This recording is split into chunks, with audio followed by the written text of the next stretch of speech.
Hi, my name is Vicky Gupta. Today we are going to discuss relationship between zeros and coefficient of a polynomial. Zeros and coefficient के बीच क्या relation बनता है, ये समझने से पहले हम ये जान लेते हैं कि पॉलिनोमियल के कौन कौन से टाइप्स हैं जिनके बीच ये रिलेशन बनता है। तो आइए समझते हैं। A polynomial is an algebraic expression consisting of multiple terms. There are various types of polynomial such as linear, quadratic, cubic and so on. आइए इनमें से फर्स्ट जानते हैं लीनियर पॉलिनोमियल का जीरोज एंड कोएफिशिएंट के बीच क्या रिलेशन बनता है। The general form of linear polynomial is p of x is equal to ax plus b. Its zeros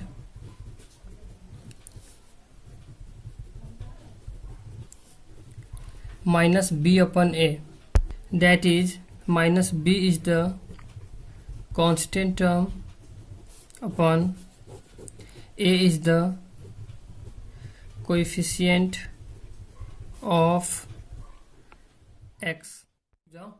next समझेंगे quadratic polynomial.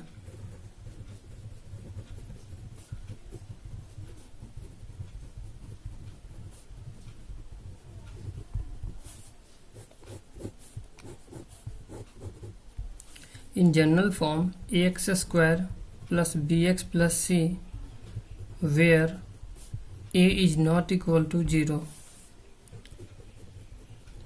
There are two zeros of quadratic polynomial. अब यहाँ quadratic polynomial के two zeros ही क्यों लिए गए हैं, क्योंकि degree of polynomial 2 है, इसलिए क्वाड्रेटिक पॉलिनोमियल के जो जीरोज होंगे वो 2 ही होंगे। मीन्स डिपेंड किस पे करेगा, डिग्री पे। डिग्री अगर यदि 2 दिया गया है तो इसके जीरोज भी 2 होंगे। डिग्री यदि 3 दिया रहेगा तो जीरोज 3 होंगे। यदि मैं इनके 2 जीरोज को अल्फ़ा और बीटा मान लेता हूँ तो लिख लेंगे if alpha and beta are the zeros of the quadratic polynomial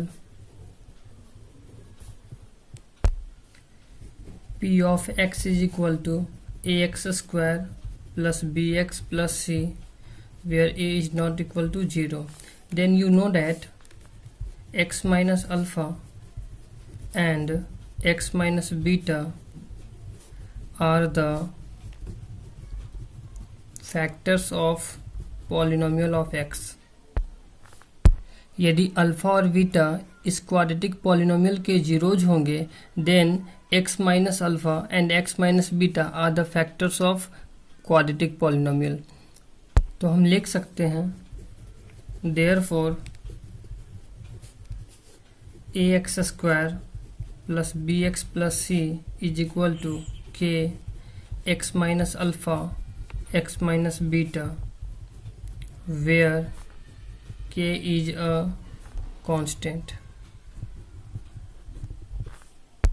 ऐसा इसलिए लिया गया है क्योंकि क्वाड्रेटिक पॉलिनोमियल के x माइनस अल्फ़ा और x माइनस बीटा फैक्टर्स होंगे, इसलिए यहाँ पे x माइनस अल्फ़ा और x माइनस बीटा इस क्वाड्रेटिक पॉलिनोमियल के फैक्टर को लिया गया है, जहाँ k क्या है, एक कांस्टेंट है। आइए एक एग्जांपल के थ्रू इस क्वाड्रेटिक पॉलिनोमियल को समझते हैं। p of x is equal to 2x square minus 8x plus c। इस क्वाड्रेटिक पॉलिनोमियल को हम स्प्लिटिंग मेथड से सॉल्व करेंगे। तो सबसे पहले जो कांस्टेंट होगा और एक्स स्क्वायर का कोएफिशिएंट होगा उन दोनों को मल्टीप्लाई करेंगे, देन 12x स्क्वायर आएगा। उसके बाद इस 8 के ऐसे दो फैक्टर में स्प्लिट करेंगे जिनका सम या डिफरेंस माइनस 8x आना चाहिए। तो अगर हम 2x square minus 6x minus 2x plus 6 करते हैं तो इन दोनों का जो मल्टीप्लाई होगा वो 12x स्क्वायर आ जाएगा और दोनों का जो सम या डिफरेंस होगा वो माइनस 8x आएगा। तो यहाँ लिख लेंगे, इन दोनों टर्म से कॉमन हो जाएगा 2x, x minus 3 minus 2 common ले लेंगे, x माइनस 3 दोनों में कॉमन है इंटू 2x माइनस 2। अब इन दोनों टर्म्स से 2 कॉमन होगा तो 2x माइनस 3 और x minus 1, where k is equal to 2 जो कि एक कांस्टेंट है। तो ऐसा मैंने क्यों लिखा, आई होप आप इस सिचुएशन को देखकर समझ पाए होंगे। तो हम लिख लेंगे ax square plus bx plus c is equal to k x minus alpha x minus beta. के अगर हम इनको सॉल्व करेंगे तो कुछ इस तरह से आएगा, x square minus alpha plus beta plus alpha into beta is equal to, इस के को सारे टर्म से मल्टीप्लाई कर लेंगे, k x square minus k alpha plus beta into x plus k alpha into beta. Comparing the coefficient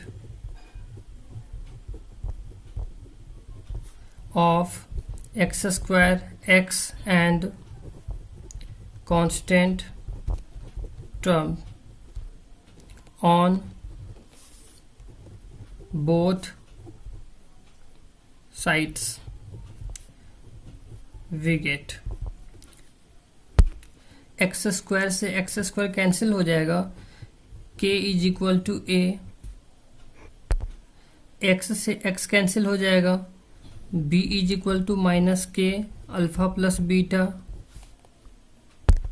and c is equal to k alpha into beta. तो हम यहाँ से लिख सकते हैं alpha plus beta is equal to minus b upon k की value a आ गई है तो यहाँ लिख लेंगे minus b upon a, and यहाँ से लिख लेंगे हम लोग alpha into beta is equal to c upon k की value a, then alpha into beta is equal to c upon a. Therefore sum of zeros is equal to alpha plus beta is equal to minus b upon a equal to minus coefficient of x upon coefficient of x square. Product of zeros is equal to c upon a is equal to the constant term upon coefficient of x square। यानी किसी भी quadratic polynomial में उसके zeros and उसके coefficient में कुछ इस तरह से रिलेशन होगा।